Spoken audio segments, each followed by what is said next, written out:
Bismillahirrahmanirrahim. Assalamualaikum warahmatullahi wabarakatuh. Pada seluruh siswa sibuk kelas 12 yang sudah ada bukunya, silakan buka bukunya halaman 16. Pada pertemuan sebelumnya mungkin sudah menonton video mengenai teori-teori perubahan sosial. Nah, untuk hari ini kita akan membahas mengenai bentuk-bentuk perubahan sosial. Jadi di sini ada beberapa macam bentuk perubahan sosial. Kita lihat dulu pertama dari berdasarkan prosesnya. Di dalam ini terbagi menjadi dua. Pertama ada perubahan yang direncanakan, yang kedua ada perubahan yang tidak direncanakan. Untuk perubahan yang direncanakan artinya perubahannya dikehendaki, ada pihak-pihak tertentu yang ingin menghendaki perubahan tersebut. Kalau kita ambil contoh di sini adanya perubahan kurikulum dari KTSP ke kurikulum 2013. Nah, itu tadi dalam hal kurikulum. Kalau Ibu ambil contoh lain lagi, ini contoh simpel aja, misalkan kita di sekolahan setiap hari Jumat dan Senin biasanya kan menggunakan seragam, kalian menggunakan seragam putih-putih kan. Nah, setelah dikeluarkannya aturan bahwa setiap hari Jumat harus menggunakan baju batik, otomatis kan ini terjadi perubahan ini dalam hal pakaian, walaupun mungkin beberapa ada yang masih belum mempunyai baju batik. Kita lanjutkan lagi yang kedua, yaitu perubahan yang tidak direncanakan. Artinya di sini tidak ada satu orang pun yang menginginkan perubahan ini terjadi. Jadi perubahannya di luar daripada perkiraan masyarakat itu sendiri. Nah, kalau kita ambil contoh di sini seperti terjadinya musibah kebakaran, adanya banjir bandang, tsunami, gempa bumi. Artinya setelah terjadinya musibah ini, otomatis struktur sosial di masyarakat akan terjadinya perubahan yang signifikan. Kalaunya dulu ibaratnya struktur sosial masyarakat tertata dengan baik, tapi setelah terjadinya banjir atau setelah terjadinya musibah ini, otomatis semuanya menjadi rusak, kacau, ya kan.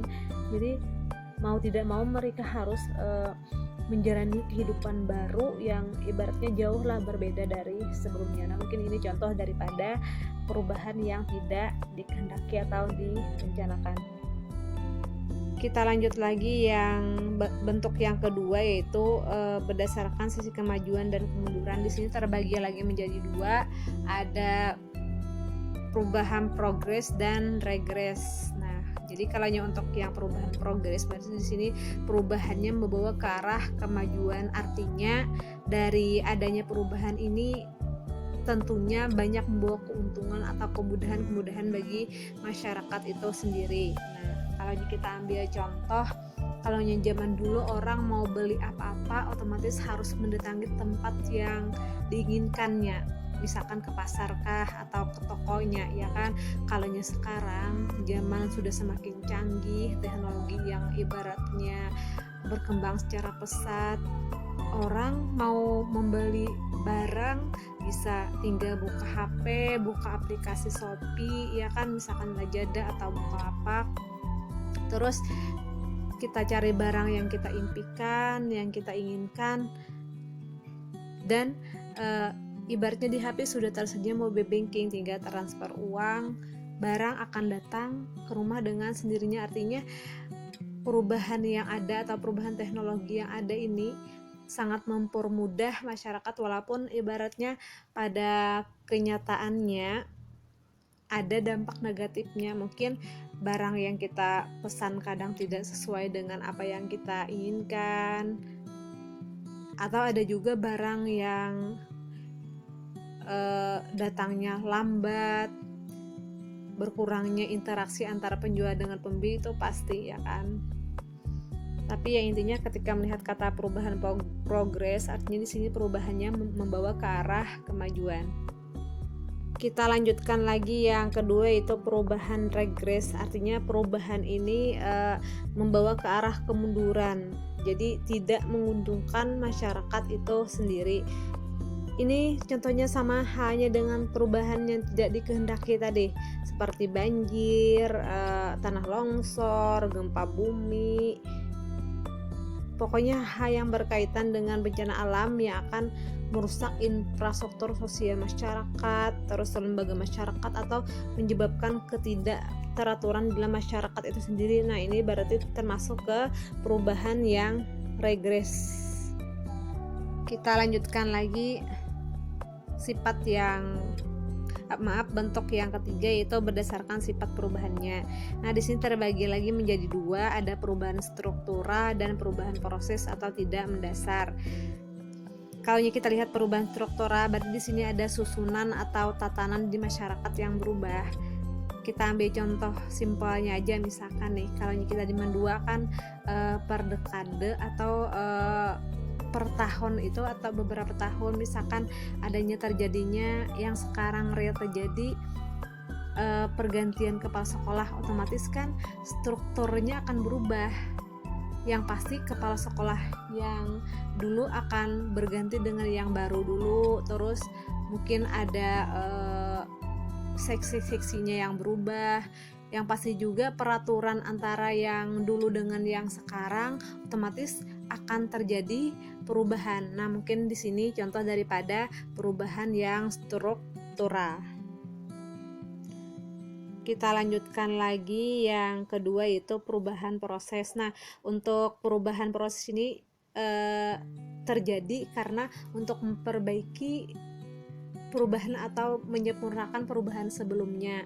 Misalkan kalau Ibu ambil contoh dalam hal kedisiplinan kita di Mandua, biasanya kan kalau siswa terlambat, ada poin-poin tertentu yang diberikan guru BK, ya kan, atau ada siswa yang terlambat disuruh mengaji, disuruh salat duha. Tapi setelah diberlakukan ini masih sangat banyak siswa yang terlambat. Nah, jadi kemudian kepala sekolah dan guru BK mengadakan rapat, lalu memperbaharui peraturannya ada. Nah, setelah diberlakukannya peraturannya ada, ternyata jumlah siswa yang terlambat itu berkurang, bahkan tidak ada lagi. Nah, ini artinya perubahan proses. Kita lanjutkan lagi yang keempat, berdasarkan kecepatan berlangsungnya. Nah, di sini terbagi menjadi dua, ada perubahan lambat. Kita bahas dulu yang perubahan lambat. Jadi, kenapa dikatakan lambat? Artinya untuk mencapai sebuah perubahan di sini butuh waktu yang lumayan lambat, butuh waktu yang lumayan lama, butuh tahapan-tahapan tertentu dan rentetan-rentetan waktu yang cukup panjang untuk mencapai sebuah perubahan di masyarakat. Kalau kita ambil contoh di buku di sini, masalah penggunaan alat pembayaran zaman dulu. Kalau orang belum mengenal yang namanya uang, ya kan, dulu orang-orang untuk bertransaksi dengan sistem barter, jadi saling menukarkan barang. Tapi seiring dengan berkembangnya zaman, orang-orang mulai dan pemikiran semakin berkembang, orang mulai menggunakan uang logam, uang karta, hingga sampai sekarang muncullah uang elektronik. Itu butuh waktu yang lumayan lama, puluhan, bahkan dikatakan di sini sampai ratusan tahun. Kalau Ibu ambil contoh lain lagi, kalau dulu orang memasak, mungkin sekarang masih banyak sih orang memasak menggunakan minyak tanah, ya kan.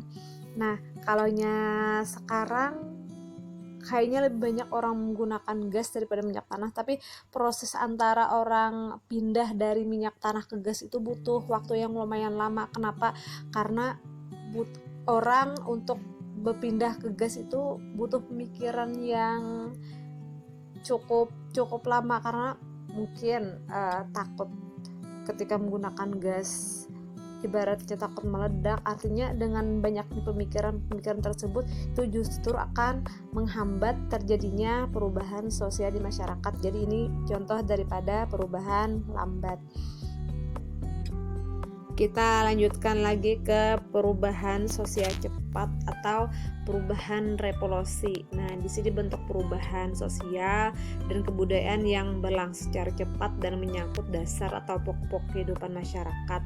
Kalau kita ambil contoh, kalau zaman dulu ada istilah sistem tanam paksa yang dilakukan Belanda, pemerintahan Belanda kepada warga negara Indonesia, ya kan. Jadinya mereka merubah sistem, struktur atau kebudayaan masyarakat Indonesia menjadi sistem atau struktur kebudayaan Belanda. Nah, ini termasuk perubahan sosial cepat. Kita lanjutkan lagi yang terakhir, ada berdasarkan ukuran perubahannya. Di sini ada perubahan kecil dan perubahan besar. Nah, kalau kita lihat dari perubahan kecil, biasanya perubahan itu tidak menyangkut aspek-aspek penting di dalam masyarakat. Artinya hanya golongan-golongan tertentu aja yang merasakan perubahan. Misalnya kita ambil contoh seperti perubahan mode rambut atau perubahan mode pakaian, artinya tidak menyangkut masyarakat luas. Ini perubahan kecil. Kita lanjutkan lagi untuk perubahan besar. Dari katanya aja besar, artinya ketika terjadi perubahan ini menyangkut seluruh aspek-aspek kehidupan atau aspek-aspek sosial di masyarakat ikut merasakannya. Kalau bisa kita ambil contoh, jadi di dalam perubahan besar ini bisa kita masukkan lagi kategori, ada kan tadi perubahan yang tidak direncanakan, jadi seperti banjir, seperti tsunami, itu sudah pasti terjadi perubahan yang sangat besar yang ibaratnya merubah kehidupan sosial masyarakat dari yang baik-baik saja menjadi banyak yang harus diperbaiki, ya kan, jauh berbeda daripada yang sebelumnya.